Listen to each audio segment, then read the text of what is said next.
자녀들아, 주 안에서 너희 부모에게 순종하라. 이것이 옳으니라.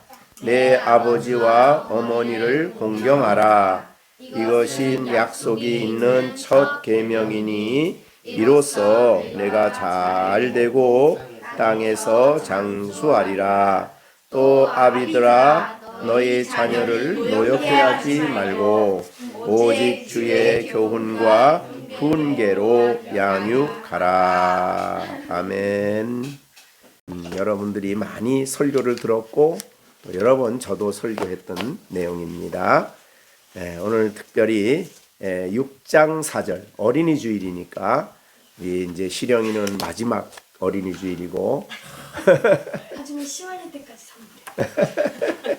예, 그러니까 오늘 어린이 주일을 맞이해서 하나님이 우리 열린샘 교회 부모님들에게 주시는 메시지입니다. 6장 4절이죠. 다음 주에는 이제 1절부터 3절을 가지고 설교를 하겠는데 오늘은 4절을 가지고 오늘 하나님 말씀을 전할 때에 우리가 잘 듣는 귀한 시간이 되어야 되겠습니다. 성령 하나님께서 기록된 말씀을 가지고 우리 열린샘 교회의 자녀들을 양육하는 부모님들에게 주시는 귀한 말씀이다. 그렇게 여겨집니다. 오늘 본문의 말씀은 짧지만은 우리가 많이 묵상을 해야 되는 그런 말씀입니다. 자, 그러면 오늘 말씀에 오늘 4절에 보면 또 그러니까 1절과 3절과 구별되는 말이죠. 또 아비들아, 아버지들이죠. 교회의 구약적인 배경에는 가정의 대표자가 누구예요? 아버지입니다. 그렇기 때문에 대표자가 한 것은 온 가정이 다 받는 말씀이 되는 거예요. 아비들아, 너의 자녀를 노엽게 하지 말고 오직 주의 교훈과 훈계로 양육하라. 여기에 말고라는 말이 있는데 그것도 명령형입니다. 명령형이고 양육하라 하는 것도 강한 명령형입니다. 그러니까 명령을 받았다. 그래서 우리 열린샘 교회 부모님들이 이 말씀을 오늘 여러분들을 향해서 명령으로 주신 말씀이다. 그렇게 보면 되겠습니다. 우선 오늘 본문에 있는 대로 보면 아버지들 또 아버지 물론 이제 어머니도 들어가지만 부모들에게 있어서 하나님은 자녀들을 선물로 주십니다. 그래서 너희 자녀들이라고 표현을 했습니다. 하나님이 주신 자녀, 우리가 오늘 본문에 보면 이 모든 자녀는 하나님이 우리 부모님들에게 주신 놀라운 선물이죠. 그래서 우리가 교동문에서도 나왔지만은 교동문에서 우리가 보면 우리가 하나님이 주신 자녀들을 향해서 보라, 자식들은 여호와의 기업이요 태의 열매는 그의 상급이다. 결국은 하나님이 주신 자녀다는 말씀을 하시고 있는 것입니다. 하나님으로부터 받았다 이런 말이죠. 하나님이 없는 사람들은 속상하면 뭐라고 그러냐면 저걸 왜 내가 나서 왜 내가 저걸 나서 이렇게 고생을 하느냐 그러죠. 그거는 잘못된 겁니다. 내가 난 게 아니라 하나님이 주셨다. 이것이 성경의 가르침입니다. 그래서 성경의 가르침대로 하나님이 우리의 가정에 또 우리 부부에게 이렇게 귀한 선물을 주셨다. 이렇게 봐야 되겠습니다. 창세기 3장 5절에 보면 에서가 눈을 들어보니 여인군들과 자식들을 보고 묻되 너희와 함께한 이들은 도대체 누구냐 그랬더니 야곱이 이르되 하나님이 주의 종에게 은혜로 주신 자식들입니다. 이렇게 답변을 했어요. 성령의 감동으로 한 거죠. 그러니까 하나님이 주셨는데 우리 이제 부모인 야곱과 그 야곱 부모에게 은혜로 주신 자식들입니다. 그 말이죠. 그냥 맡긴 게 아니라 자식은 하나님이 베푼 은혜입니다. 부모들에게 하나님이 베풀어 주신 은혜를 베풀어 주신 거예요. 그러니까 은혜로 내가 어떠한 공로고도 없이, 은혜의 특징은 값없이죠. 값없이. 어떠한 내가 뭘 보고가 아니고 하나님이 기뻐하셔서 은혜로 주셨다. 그래서 김정열 집사님 가정에 실영이를 주실 때 은혜로 주신 겁니다. 은혜로. 그 다음에 우리 정진우 집사님에게 삼형제를 하나님이 은혜로 주셨다. 그래서 은혜 받은 거다, 이렇게 생각을 하셔야 되는 것입니다. 은혜 받은 사람의 특징은 감사지요. 그죠? 베푸신 은혜를 인하여 감사하는 그런 마음을 가져야 될 것입니다. 그 다음에 은혜라고 표현이 되는데 또 하나는 축복입니다. 복이죠. 그래서 아까 그 시편에 있는 말씀처럼 태의 열매는 상급이다, 이게 복이다, 이런 뜻인데, 사무엘하 6장 10절에 보면 하나님이 오벳 에돔의 집에 복을 주셨다, 그렇게 사무엘하 6장 10절과 11절에 있습니다. 근데 그 복이 뭐냐? 사무엘하 역대상 26장 4절 5절에는 복이 바로 자녀들입니다. 근데 이제 이 오벳 에돔은 사실은 이방인이에요. 이방인인데 에돔 사람인데, 그 오벳 에돔의 집에 하나님의 법궤가 잠시 있었어요. 그죠? 그래서 사실은 다윗이 이 하나님의 법궤를 옮기다가 웃사의 사건으로 하나님이 웃사를 죽이죠. 그 법궤를 자기가 열면 안 되는, 만지면 안 되는데 자기는 레위인도 아닌데 가서 만졌어요. 그래서 하나님이 진노하셔서 그 자리에서 죽습니다. 그래서 다윗이 그걸 보고, 야, 하나님 무섭다. 이런 하나님의 법궤를 우리 집에 들어왔다가는 우리 식구들 다 죽겠다. 그래서 집에 중단을 시켰어요. 하나님 법궤를 가져가는 걸 중단시키고, 그러다 보니까 그 근처에 오벳 에돔이 살고 있었어요. 그래서 오벳 에돔의 집에 하나님의 법궤를 가지고 거기다가 이제 집에 두었어요. 어느 정도 줬냐면 3달도 3달. 사무엘하 6장 11절에 보면 석 달을 있었어요. 하나님의 법궤가 들어가서 그 집에 석 달이 있었는데 여호와께서 오벳 에돔과 그 온 집에 복을 주셨는데, 그 주신 복이 뭐냐면 자식을 8형제를 줬어요. 그러니까 법궤가 들어간 날부터 아기를 낳기 시작했는데 8명을 낳았어. 그러니까 8형제를 선물로 받았는데, 그거를 역대상 26장 5절에서는 여기 이렇게 했습니다. 이제 4절부터 5절인데 4절에 오벳 에돔의 아들들은 맏아들 스마야, 둘째 여호사바, 셋째 여호와, 넷째 사갈, 다섯째 느다넬, 여섯째 암미엘, 일곱째 이사갈, 여덟째 부울레데니, 이는 하나님이 오벳 에돔에게 복을 주셨습니다. 그러니까 복이의 복, 자녀를 받은 것은 하나님이 그 가정에 복을 주셨다는 겁니다. 그래서 우리는 복 받았다. 자, 우리 시령이는 복을 하나 받았는데, 시령이네 집은, 우리 시온이네 집은 복을 얼마나 받았어요? 3배나. 시령이네 집보다 3곱절 받았어. 그러니까 하나님이 주신 복이다, 그렇게 말씀하셨습니다. 자, 그래서 우리가 자녀를 볼 때에 하나님의 은혜로, 하나님이 주신 복이다, 이런 생각을 하셔야 됩니다. 아무리 애들을 기르는 것이 힘들고 어려워도 무슨 생각을 해야 돼요? 나는 은혜 받은 사람이다. 나는 하나님으로부터 복을 받은 사람이다. 이런 의식을 가지고 자녀들을 대해야 된다. 그런 말씀이 되겠습니다.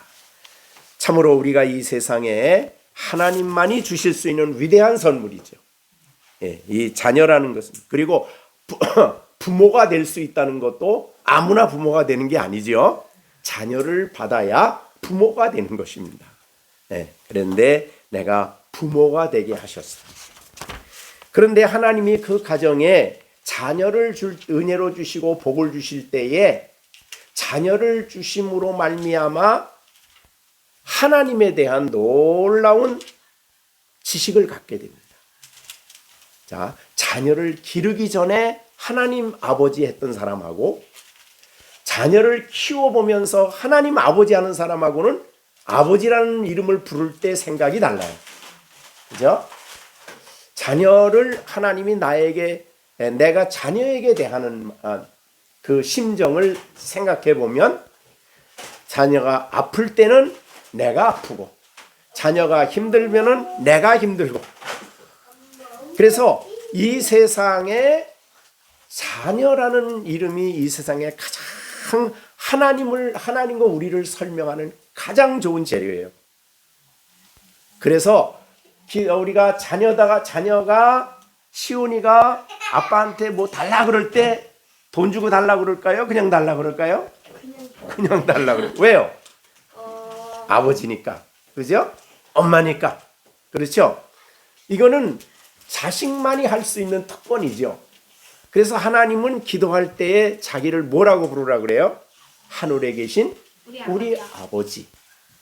그래서 특히 누가복음 11장 13절에 보면 뭐라고 그러죠? 너희가 악할지라도 자식에게는 좋은 것을 줄 아는데. 이게 이제 부모의 마음이죠. 하물며 너희 하늘 아버지께서 구하는 자에게 성령을 주시지 않겠느냐? 마태복음에는 좋은 것을 주지 않겠느냐? 이렇게 됐어요. 그러니까 하나님은 아버지시기 때문에 우리는 그래서 우리가 너 뭐 잘한 거 있다고 기도하냐? 그러면 안 돼요. 그거는 공로로 생각하는 거예요. 예. 정말 하나님이 우리의 아버지시기 때문에. 그 어떻게 아버지가 됐어요? 우리가 하나님으로부터 거듭나서. 그러니까 우리 아무나 자식 되는 거 아니죠. 나야만 돼요. 그 가정에서 출생해야만 됩니다. 이렇게 하나님으로부터 성령으로 거듭나서 우리가 하나님의 자녀가 됐기 때문에 자녀의 권세로 아버지께 구하는 것입니다. 그러니까 가장 큰 아버지를 가장 가까이 할 수 있는, 그냥 격식 없이 가까이 할 수 있고 품에 안길 수 있는, 그러니까 하나님과 우리를 설명하는 엄청난 재료를 하나님 주신 거죠. 그러니까 자녀를 통해서 우리에게 주시는 교훈이 너무너무 큽니다. 그러니까 우리의 영적 유익을 위해서도 그렇게 하나님이 자녀를 우리에게 선물로 주십니다. 이 세상에 많은 눈물이 있지만 가장 절실하고 가장 간절하고 가장 뜨겁게 흘리는 눈물은 어떤 눈물이겠어요? 부모가 자식 때문에 우는 겁니다. 네? 부모가 아프면, 자식이 아프면, 자식이 힘들면 자식을 위해서 가장 마음 아픈 마음을 가지고 하나님께 울며 기도하는, 부르짖으며 기도하는 이 기도를 할 수 있는 것은 자식 때문입니다. 네. 그래서 예수님께서도 겟세마네 동산에 가시기 전에 자기를 보며 우는, 가슴을 치며 우는 여인들을 향해서 예수님이 그런 말씀을 하시죠. 나를 위해서 울지 말고 너희와 너의 자녀를 위해서 울어라. 이렇게 얘기를 하셔요. 그러니까 이 자녀를 위해서만이 정말 그 마음에서부터 우는 그 자녀와 부모의 관계죠. 그러니까 하나님과 우리와의 관계는 그런 관계입니다. 우리가 아파하면 하나님도 아파하시는 분이에요. 주님도 아파하셔요. 하나님께서 예루살렘을 바라보시면서 예수님이 그리스도를 받아들이지 않는 그들의 모습을 보면서 통곡하셨던 것처럼 주님은 우리들을 그렇게 생각하신다는 거죠. 그 외에도 우리가 성경을 보면 아버지와 부모와의 관계를 가지고 하나님과 우리를 잘 잘 설명해 주시는 그런 모습들을 우리가 우리 성경에서 찾아볼 수 있습니다. 그러니까 우리가 자녀를 기르면서 더 많은 하나님의 말씀에 대한 이해를 실감 있게 하는 거죠. 느끼면서 하는 거죠.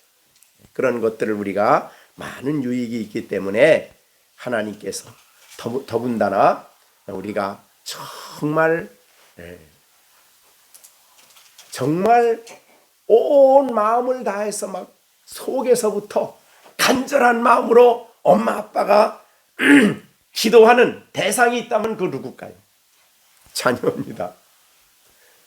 다른 사람을 위해서 우리 기도해 줄 수 있지만은 그러나 부모가 자식을 위해서 기도하는 그런 마음과 그런 열정과 그런 간절함을 가지고 기도하는 것은 부모 자식이에요. 부모만이 할 수 있는 일이죠. 그래서 이 세상에 자녀들에게 가장 큰 축복이 있다면 사실은 부모가 자식을 위해서 기도하는 일이에요. 그래서 지금은 애들이 잘 모르지만 나중에 커서 자기가 자라면서 엄마 아빠의 기도에 대한 고마움과 감사를 갖게 돼요. 그래서 우리 많은 목회자들도 그런 말 많이 하고 늘 우리 시령이 외할머니가 늘 말하는 게 있어요. 우리는 엄마의 기도 때문에 이렇게 산다. 엄마의 기도. 잊을 수가 없는 거죠. 그러니까 부모의 자식을 위한 가장 큰 자산은 부모의 기도입니다. 그러니까 이런 여러 가지 이유 때문에 하나님은 자신을 아버지로 계시하셨어요. 그리고 우리를 자녀라고 말씀하셨어요. 그러니까 우리가 부모 자녀를 통해서 자식을 통해서 우리에게 주시는 교훈들이 성경에 너무너무 많이 있습니다. 그걸 여러분이 생각하시면 하나님 주신 선물이다. 정말 하나님이 우리에게 복으로 주셨다. 단순히 그냥 아이들만이 아니라 정말 그를 통해서 우리에게 주시고자 하는 은혜와 복이 넘치는 겁니다. 자, 그렇게 생각하시면 여러분은 우리 이 자녀들을 기르는 여러분들은 복받은 사람들입니다. 하나님의 은혜를 받은 사람들입니다. 자, 그렇게 생각해서 오늘 내가 자녀를 선물로 받았다는 것, 또 내가 부모가 될 수 있다는 것, 이게 큰 선물이다, 은혜다, 이렇게 생각을 하십니다. 아무나 아버지가 되는 거 아니죠. 아무나 엄마 되는 거 아니죠. 부모님 되는 거 아닙니다. 자식이 없어서 너무너무 힘들어했던 사람이 누구냐면 사무엘의 엄마 한나. 그냥 그래가지고 너무너무 힘들고 막 무시당하고 막 고통당하고 어려우다가 하나님 앞에 가서 간절히 기도해서 하나님이 한나를 생각하셔서 불쌍히 여기셔서 아기를 주었어요. 그래서 그가 사무엘상 2편에서 하나님 앞에 기도를 하죠. 감사기도. 하나님이 이 아이 때문에 내 뿔을 높여주셨다. 이게 자기를 힘있게 해주셨다는 뜻이죠. 그렇게 어떻든 복입니다. 놀라운 은총을 여러분은 받았다. 어린이 주일을 맞이해서 우선 부모들을 축하합니다. 여러분들은 은혜 받은 분들이고 복 받은 분들이고 하나님과의 관계를 더 깊이 이해하도록 하나님이 자녀를 통해서 하나님을 영적으로 체험하도록 해주시는 이 선물을 받은 분들이다. 이렇게 볼 수가 있습니다.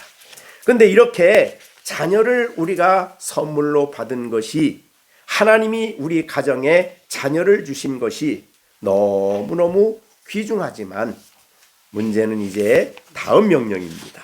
자, 어떤 명령이에요? 양육하라. 양육하라. 명령을 주십니다. 자, 양육하라. 이게 보통 어려운 명령이 아니죠. 양육해야 되는데 이게 양육을 해야 되는데 참 이 양육하기가 힘듭니다. 그래서 이 힘든 만큼 하나님이 그 양육할 수 있는 지혜를 주시고 은혜를 주시고 성령의 도우심을 주시는 겁니다. 자, 이 양육하라는 이 말씀은 이게 자녀를 양육하는 데 있어서는 잘 키워서 세워라. 하나님의 사람으로 세워라. 이렇게 그렇게 볼 수 있는 말입니다. 양육하라. 그래서 이 자녀, 하나님 주신 이 자녀를 하나님이 우리 양육의 목표는 그리스도인이 아닌 사람하고 그리스도인 사람은 전혀 다르죠. 우리 여러분들의 신앙인들에게 있어서 자녀들의 양육의 목표는 우리가 앞으로 이제 에베소서를 더 앞으로 가겠지만은 배우겠지만 말씀 주시겠습니다만은 4장 13절에 보면 이렇게 됐어요. 에베소서 4장 13절. 우리가 다 하나님의 아들을 믿는 것과 아는 것에 하나가 되어 온전한 사람을 이루어 그리스도의 장성한 분량이 충만한 데까지. 그러니까 우리는 이 자녀를 양육하는 목표가 있어요. 그 목표가 누구예요? 예수 그리스도입니다. 그리스도에게까지 장성한 분량에, 그리스도의 장성한 분량에까지 이르도록 양육을 해야 돼요. 그 다음에 15절. 오직 사랑 안에서 참된 것을 하여 범사에 그에게까지 자라게 해야 합니다. 자, 그러니까 이 양육의 사명이 엄청 크죠. 그리고 엄청 힘든 겁니다. 그러지만 명령이기 때문에 부모는 이것을 하지 않을 수가 없는 중요한 명령이다.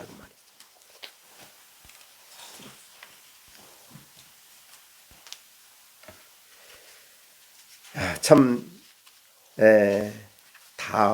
소원은 다 있지만, 양육을 해야 할 마음은 있지만, 그러나 그것을 이루도록 하는 이 양육의 사명은 우리가 한시도 잊을 수 없는 사명이래요.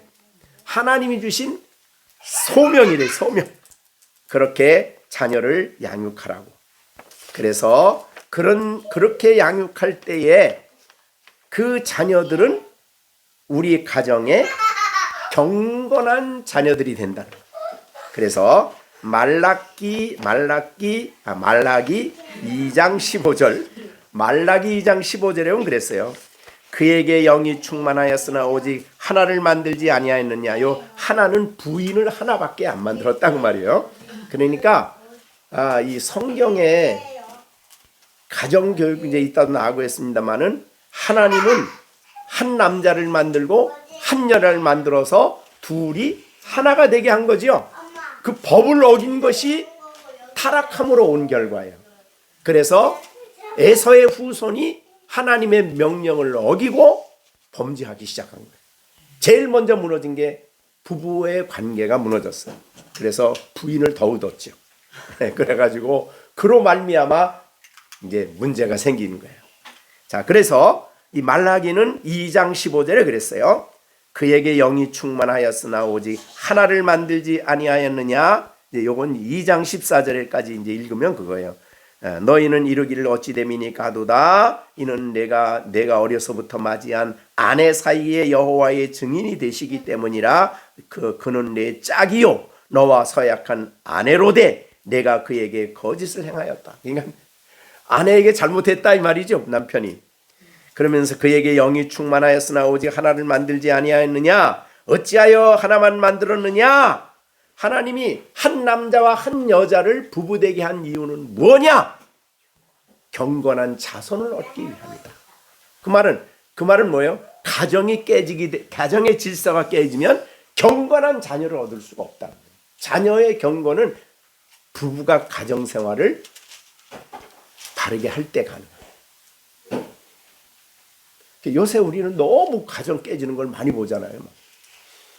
예수 믿는다고 막 그러던 연예인들도 어느 날 보니까 이혼하고 뭐 어느 날 보니까 또 헤어지고 또 없고 또 이게 뭐 하는 짓이에요? 이게 성경의 진리를 가장 중요한 진리를 어기는 거예요. 하나님이 얼마나 가정을 귀하게 생각했습니까? 그 고라사 광인이 고치고 난 다음에도 예수님 나 주님 따라갈래요. 그랬더니 예수님이 아니 집으로 가야 집. 너 때문에 걱정하는 너희 집으로 가라. 너희 식구들이 걱정한다. 그리고 집으로 보내잖아요. 그러니까 가정을 주님은 얼마나 중요하게 여기는데 가정의 기초는 한 남자와 한 여자가 결혼해서 성령 안에서 하나로서 살아가는 가정. 이 가정 속에 가정의 원리를 주신 중요한 이유는 그 가정을 통해서 경건한 자녀를 얻기 위함이다. 그러니까 이것을 거꾸로 뒤집어서 얘기하면 가정이 부부 사이의 이 관계가 깨지면 경건한 자녀를 얻을 수가 없는 겁니다. 굉장히 중요한 부분입니다. 자, 그래서 오늘 우리에게 주시는 중요한 이 말씀을 아이를 경건한 자녀로 양육하고 그리스도를 닮아가는 사람, 예수에까지 자랑하는 사람으로 만들기 위해서는 이것이 이제 우리의 양육의 목표인데 이 양육의 목표를 이루기 위해서는 부부가 해야 되는 거예요. 부부가 아름다운 가정이 되어서 부부가 서로 사랑하고 그래서 그 다음에 이제 이 문제가 나와요. 그래서 자 그럼 양육하는데 해서는 안 될 일이 있어요. 아까 우리 시온이 보니까 그 말을 엄청 크게 얘기하대. 왜 그랬는지 모르겠어. 한번 물어봐야 되겠어. 아비들아 너의 자녀를 노엽게 하지 말라 했더니 다른 글보다 엄청 크게 얘기를 해. 야 이게 무슨 의미인가? 야 시온이부터 물어볼까? 왜 그렇게 크게 했어? 아빠한테 아빠가 널 화나게 했어? 혼낼 때 혼날 때? 여기가 줄어가지고 그건 네가 잘못 생각한 거지. 그러니까 설교를 잘 들어봐 오늘. 이게 무슨 뜻인가? 아빠도 그 뒤에 부분 크게 해거든요.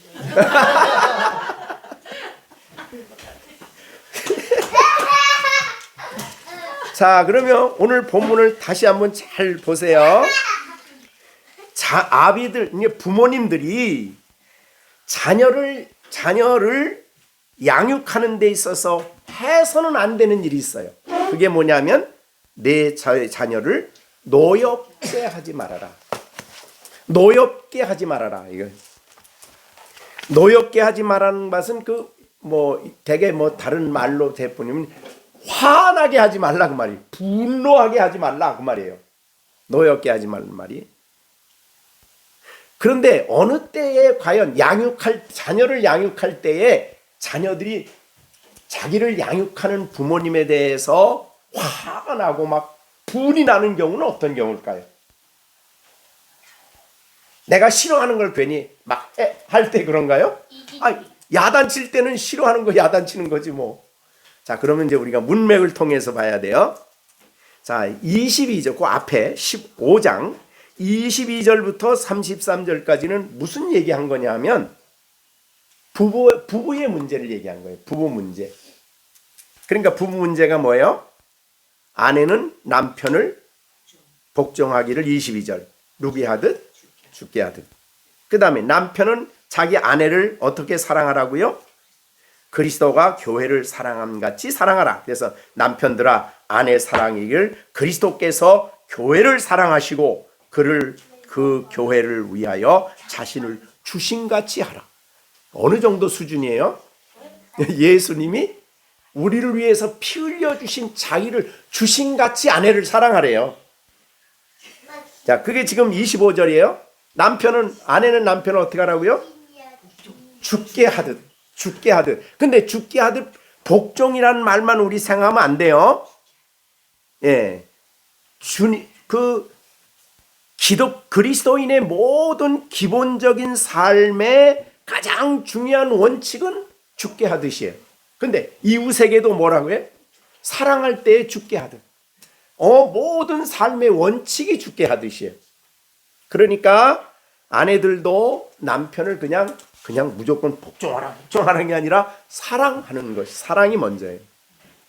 자, 그것은 하나님이 우리를 사랑하심 같이 하나님이 우리를 사랑하심을 받았는데 그 사랑을 가지고 하나님이 사랑하는 이웃을 남편을 사랑하기 때문에 이렇게 복종하는 것이다. 가정에 질서가 있는 거죠. 자, 이거는 우리가 이제 에베소서 설교할 때 충분히 설명을 할 테니까 그러는 것까지만 하시고 오늘 본문의 내용은 뭐냐면 뭘 말하냐면 그 다음에 보면 이렇게 얘기했어요. 27절 자기 앞에 영광스러운 교회다. 그러니까 가정이 뭐예요? 가정이 교회인데 그냥 교회가 아니라 영광스러운 교회예요. 그 영광이라는 것은 하나님께 사용되지는 성품이지요. 그냥 신의 성품이 있는 가정이에요. 그러니까 부부 관계 속에 언제나 하나님이 기준이 되어서 예수님이 기준이 되어서 서로 사랑하고 하나가 되는 이런 아름다운 가정이에요. 굉장히 놀랍죠. 하나님이 계획하신 가정의 원칙이에요. 그러니까 부부가 서로 이런 영광스러운 교회, 그 다음에 보면 주름 잡힌 것이나 이런 것들이 없이 거룩하고 흠이 없는 교회요. 주님이 세우고 싶은 가정이에요. 네? 자, 그러면 왜 이 말을 먼저 했냐면 자녀들은 가정에서 어느 때 부모에게 대해서 어느 때에 노여하고 분노하느냐? 부부가 서로 싸울 때. 부부가 서로 신앙생활하는데 이거 안 믿는 사람 말하면 안 돼. 믿는 가정이에요. 부부가 서로 사랑이 깨어질 때.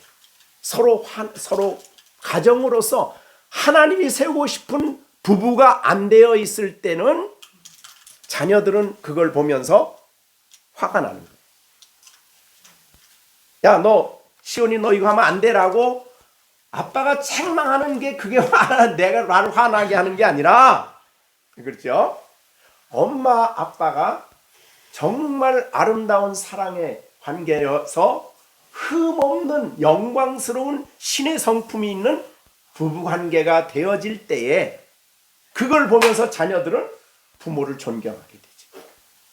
부모를 존경하고 사랑하고 부모님이 가르치는 말씀을 하나님의 말씀을 가르쳐야 되니까 이제 그 가르치는 말씀을 먼저 부모들이 먼저 주님으로부터 그 말씀을 배우는 거예요. 그러니까 성경 말씀을 부부와의 관계 속에 하나님 말씀이 역사하도록 해야 된다 그 말이죠. 그러니까 다른 말로 말하면 부모들은 하나님 말씀 하나도 순종 안 하고 야, 너 이거 말씀대로 해. 화난다 이 말이에요. 자녀들. 그렇기 때문에 이 말씀은 앞에 있는 문맥하고 생각해야 될 부분이다. 그래서 정말 엄마 아빠가 성경을 사랑하고 주님을 사랑하고 하나님을 순종하고 그래서 하나님께 순종하기 위해서 시준이를 불러가지고 이것이 하나님이 이렇게 하는 거 좋아하신다 이렇게 하면 아이는 그걸 순종하는 거죠. 그래서 부모들의 삶이 굉장히 중요해서 아까 말라기에 말한 대로 부모의 가정이 그 하나됨이 깨어지게 되면 경건한 자녀를 얻을 수가 없는 겁니다. 양육이 안 된다 이 말이죠. 그러나 경건한 부부 관계가 잘 이루어지는 관계에서 경건한 자녀들이 성장하는 것은 그 부모가 자녀들을 위해서 기도하고 양육할 때에 자녀들은 그 양육을 받아들이게 된다. 근데 우리가 이제 점점 소돔과 고모라를 닮아가니까 이 세상이 너무나 가정의 질서가 그럴듯한 이유를 들어가지고 가정이 점점 파괴되는 일들이 그래서 이 성경에 있는 대로 우리가 하나님 말씀을 순종해야 되는데 말라기 2장 아까 16절을 보겠습니다. 말라기 2장 16절. 자, 어떤 거짓을 말했는가? 자, 15절에서는 거짓을 행했다 그랬는데 그게 뭔가 보십시오. 16절. 이스라엘의 하나님 여호와가 이르노니 뭐라고 그랬어요? 나는 이혼하는 것과 그 다음에 옷으로 학대를 가리는 자를 미워한다. 그러니까 이혼을 하나님이 엄청 미워하는 겁니다. 그리고 뭐예요? 옷으로 학대를 가려. 그러니까 요새는 뭐 여자도 남편 학대하는 가정이 있다고 하긴 합니다만은 어떻든 간에 폭력을 행사하는 거죠. 그래서 겉으로 속에는 폭력이 맡은 멍이 들었는데 그걸 옷으로 다 가리고 있어. 아무렇지도 않은 것처럼. 이거를 미워한다고 말이죠, 하나님.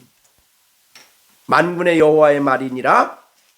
그러므로 너의 심령을 삼가 지켜 거짓을 행하지 말라. 무슨 거짓이? 그럼 이 거짓은 뭘까요? 거짓은 뭘까요? 하나님 결혼할 때 뭐라고 서약을 해요? 사랑하고 아플 때나 힘들 때나 병들었을 때나 뭐 이런 서약을 하잖아요. 근데 그거를 다 그냥 거짓말이었다 이 말이죠. 그래서 여러분 오늘 설교 마치고 부부 되시는 분들은 내가 결혼할 때 어떤 서약을 했는가, 하나님 앞에 서약이니까 한번 돌아보세요. 돌아보시고 그거 제대로 못했으면 거짓말한 거예요. 거짓을 행동한 거예요. 결혼식 할 때 서약을 한 그 서약, 하나님 앞에서의 언약입니다. 그 언약을 지켜야 된다 그 말이죠. 자, 그래서 여기에 거짓말하는 거 하나님 싫어한다. 그러니까 가정이 정말 경건한 가정으로 세워지는 일이야말로 경건한 자손을 얻는 데 있어서 굉장히 중요한 부분이에요. 그렇지 않으면 자녀들이 노하게 되면 천사의 말을 갖다 드려대도 안 들어. 겉으로는 안 받아들여요. 속으로는 안 받아들여요. 겉으로는 아직도 어리고 집에서 뭐 큰 소리 하면 따르는 것 같지만은 속으로는 안 받아들이는 거야. 그러니까 그러면은 바른 양육이 될 수가 없는 거죠. 그죠?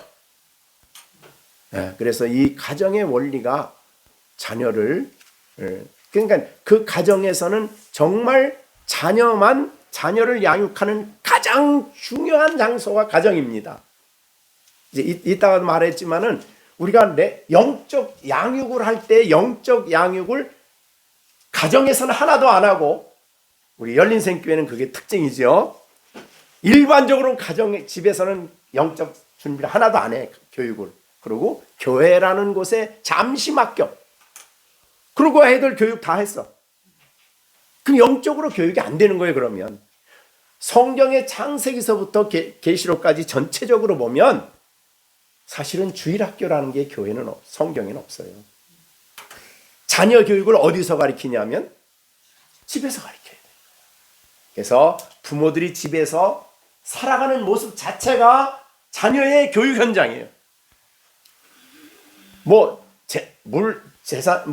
돈 쓰는 거, 밥 먹는 거, 잠자는 거, 생활하는 거, 다 그것 자체가 자녀를 양육하는 장소예요. 굉장히 중요하지. 자, 그래서 예수님이 제자들을 훈련시킬 때 어떻게 훈련시켰나 보니까요. 우리가 마가복음에 보시면 예수님이 제자들을 양육하는 과정을 우리가 잠시 볼 수가 있습니다. 자, 보세요. 마가복음 3장입니다. 13절로 15절. 산에 오르사 자기가 원하는 자들을 부르시니 나온지라 이에 12를 세우셨는데, 자, 양육합니다. 자기와 어떻게 해요? 이게 예수님의 양육의 핵심이었어요. 그냥 오늘날 신학교에 같이 신학교에서 공부 가르치고 학문 가르치고 그 다음에 삶이 없는 거예요. 삶이. 그러니까 이 예수님은 말씀을 하고 말하고 그 다음에 가르치기만 한 거 아니에요.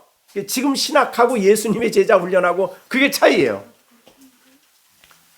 제자들은 예수님이 말씀하시고 말씀하신 예수님과 같이 살면서 같이 살아가면서 같이 살면서 교육을 했어요.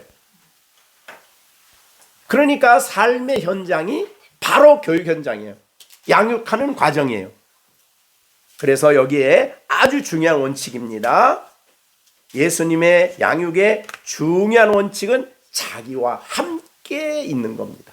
이것만큼 특히 물론 이제 무슨 뭐 직업을 위해서 뭐 과학을 한다든가 의학을 한다든가 뭐 그거는 다른 거예요. 그거는 지식을 습득하는 거니까 그렇지만은 영적으로 아이를 양육하는 것은 함께 하는데 초점이 있습니다.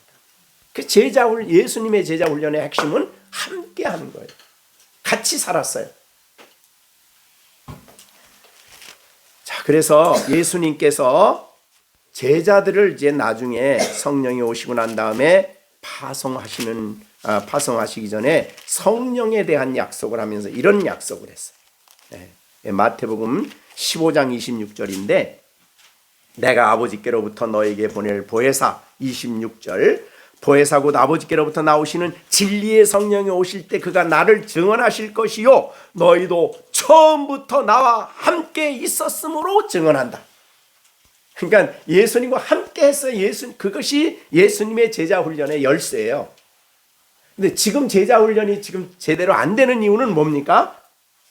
와서 잠깐 교육받고 가고 잠깐 지식 훈련 받고 가고 그러니까 교육이 안 되는 거예요. 제자 훈련이 안 되는 거예요. 제자 훈련은 정말 가정에서 가는 거예요.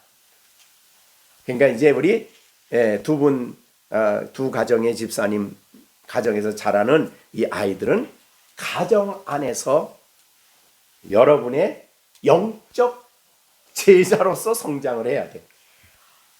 그것이 바로 부모들의 중요한 사명이죠.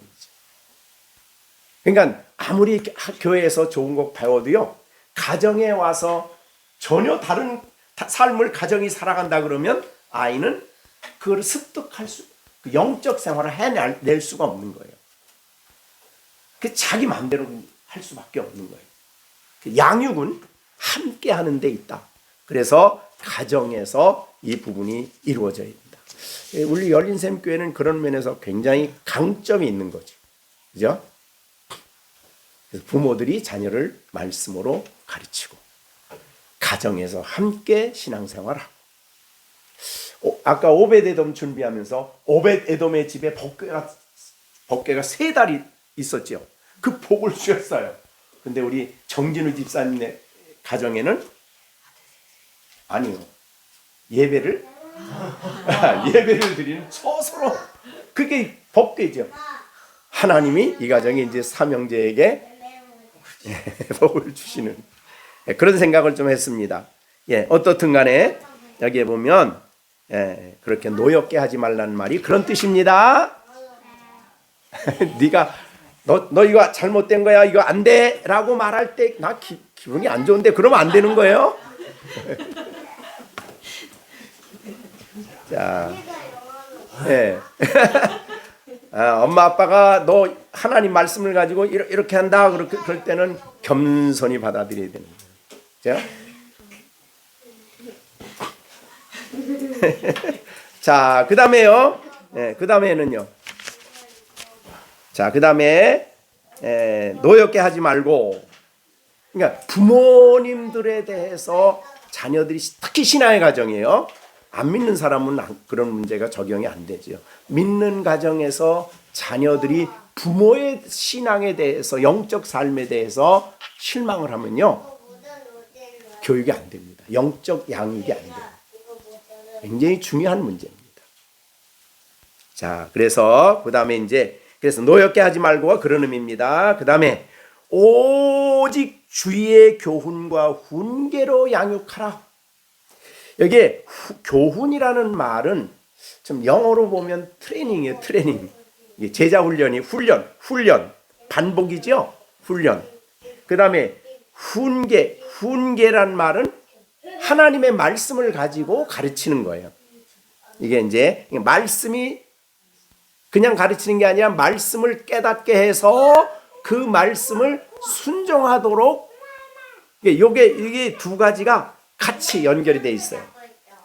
그래가지고 이거를 잘 우리에게 보여준 게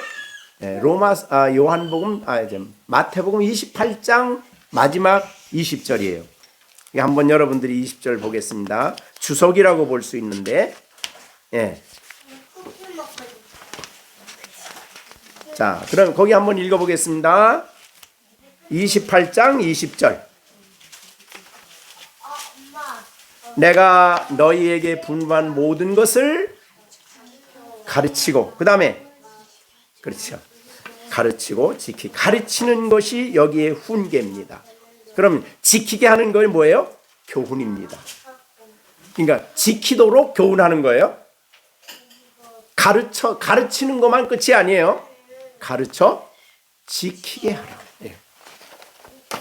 이거를 더 자세히 주석한 것을 우리가 본다면 골로새서 1장 27절과 29절. 주석이라고 볼 수 있는데 27절. 하나님이 그들로 말미암아 이 비밀의 영광이 이방인 가운데 얼마나 풍성한지 알게 하려 하심이라. 이 비밀은 너희 안에 계신 그리스도니 곧 영광의 소망이라. 우리가 그를 전파하여 예수님 전파하는 겁니다. 그 다음에 각 사람을 구원하는 거예요. 그렇게 살아가도록 트레인하고 훈련시키고 제자훈련하고 격려하고 그 다음에 모든 지혜로 각 사람을 가르쳐요. 하나님 말씀을 가르치는데 목적은 그리스도 안에서 완전한 자로 세우는 거예요. 아이를 세워주는 거죠. 근데 이 일을 내 힘으로 하는 게 아니라 29절에 뭘로 해요? 아이들을 교육하는 일은, 양육하는 일은 내 속에서 능력으로 역사하는 역사를 따라 힘을 다하여 수고한다. 그러니까 우리가 힘써서 양육하지만 성령의 도우심을 항상 받아야 됩니다. 그래서 누가복음 11장 13절이죠. 그 말은 정말 여러분이 잊지 말고 늘 기억해야 할 말씀이. 예?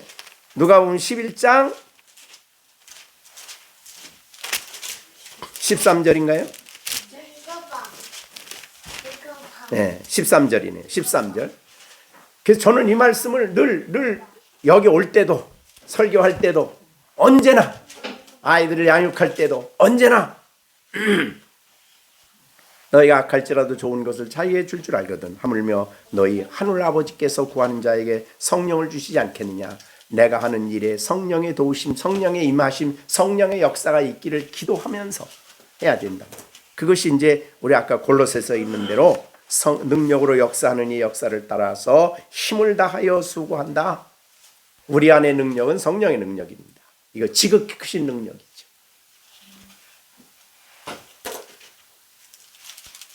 자, 그런데 그러면 이 아이들을 세우기 위해서 필요한 것이 아까 앞에서 말한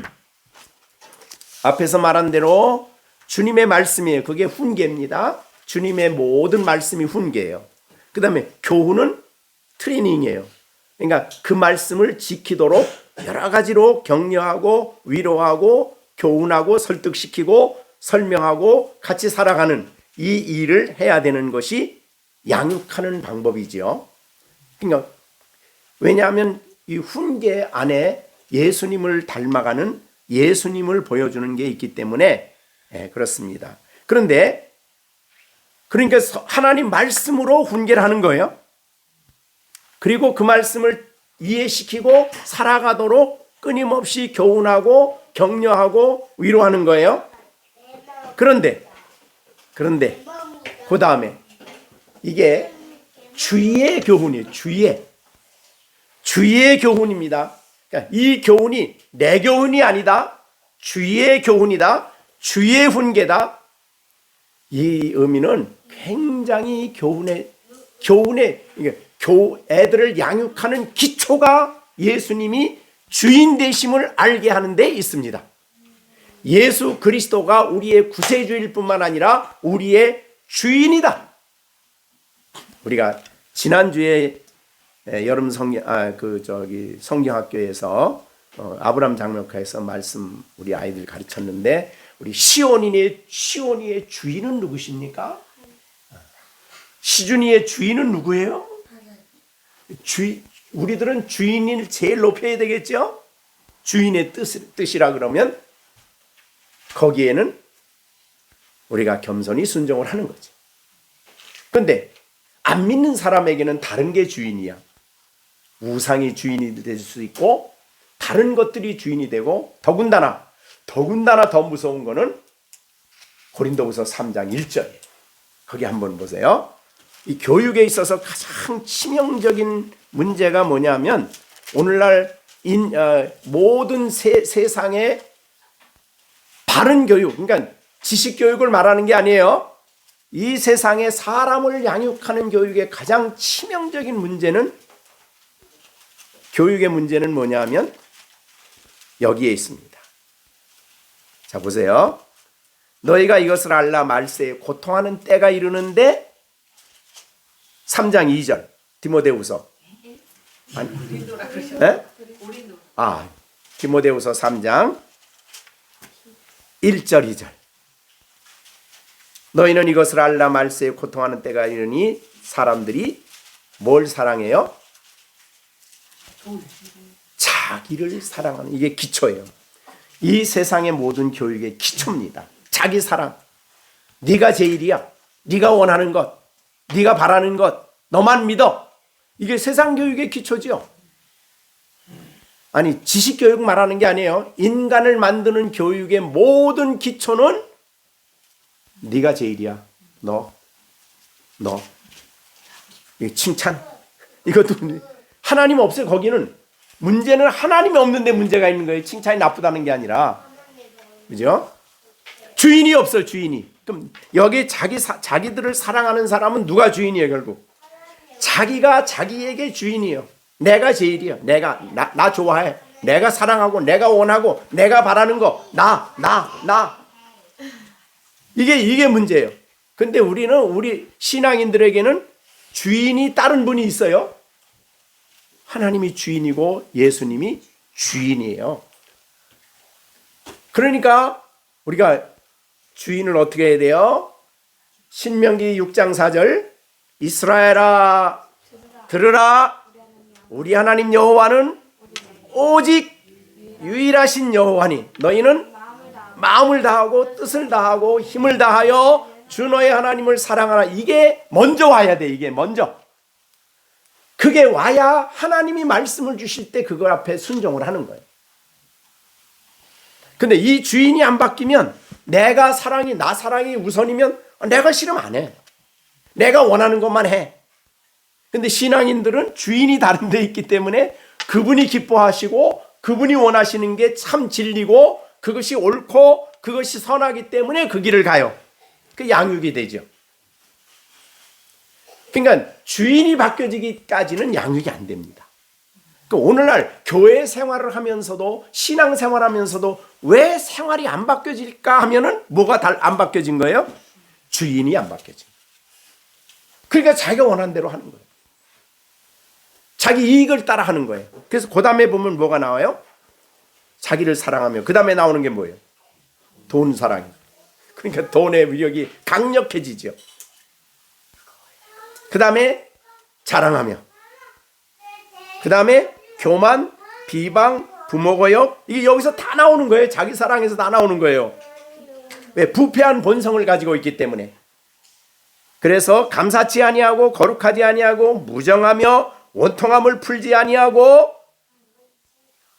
모함하며 절제하지 못하며 싸나우며 선한 길을 좋아하지 아니하며 배반하며 조급하며 자만하며 쾌락사랑하기를 하나님 사랑을 더하는 거예요. 막 이 모든 이것이 자기 사랑에서 나왔는데 그 자기는 육체예요. 부패한 본성에서 나온 거예요. 근데 우리 믿는 사람들은 새 마음을 가졌잖아요. 그죠? 새 사람을 만들어 주셨잖아요. 그리고 그 새 사람은 하나님을 제1로 사랑하는 사람, 예수님을 주인이라 고백하는 사람들이. 그러니까 모든 교육에 있어서 예수님의 주대심이 기초예요.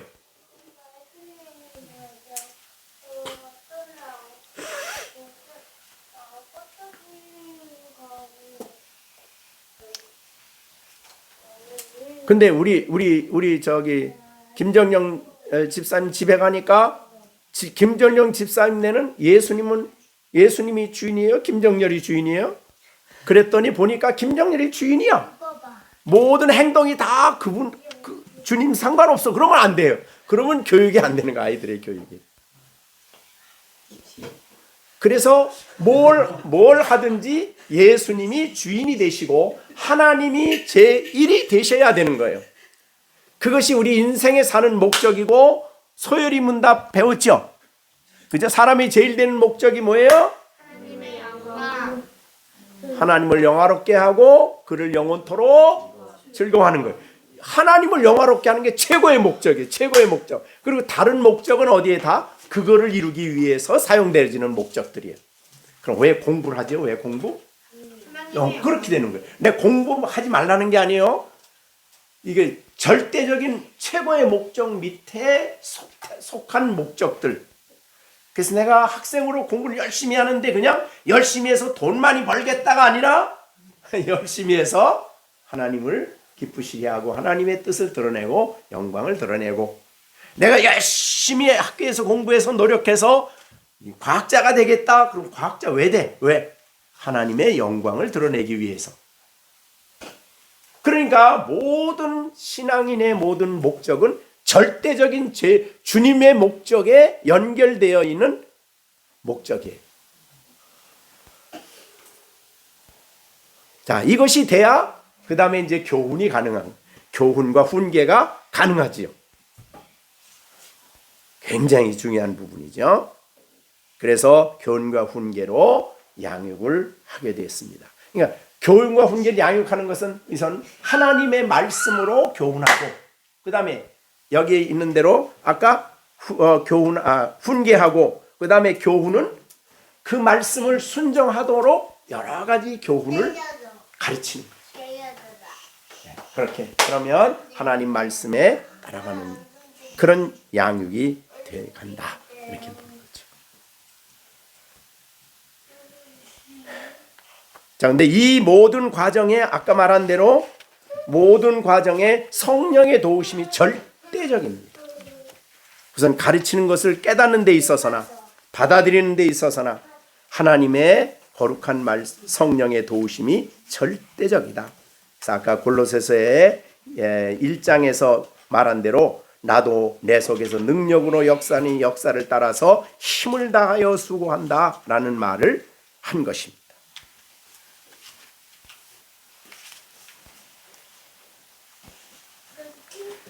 그러면 이제 하나님은 정리를 해보겠습니다. 우리의 앞서간 모든 신앙의 선배들은, 그래서 아브라함의 가정은 사실은 믿음의 조상인 아브라함의 가정 자체가 뭐예요? 교회예요.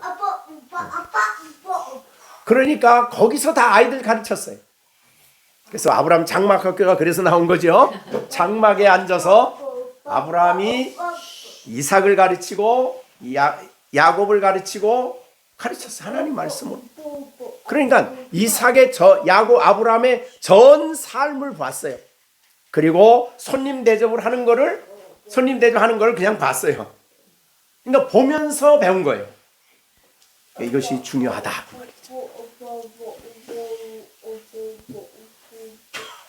그래서 우리는 흔히 말하는 대로 아이들은 부모님을 따라간다. 이제 그런 말도 있어요.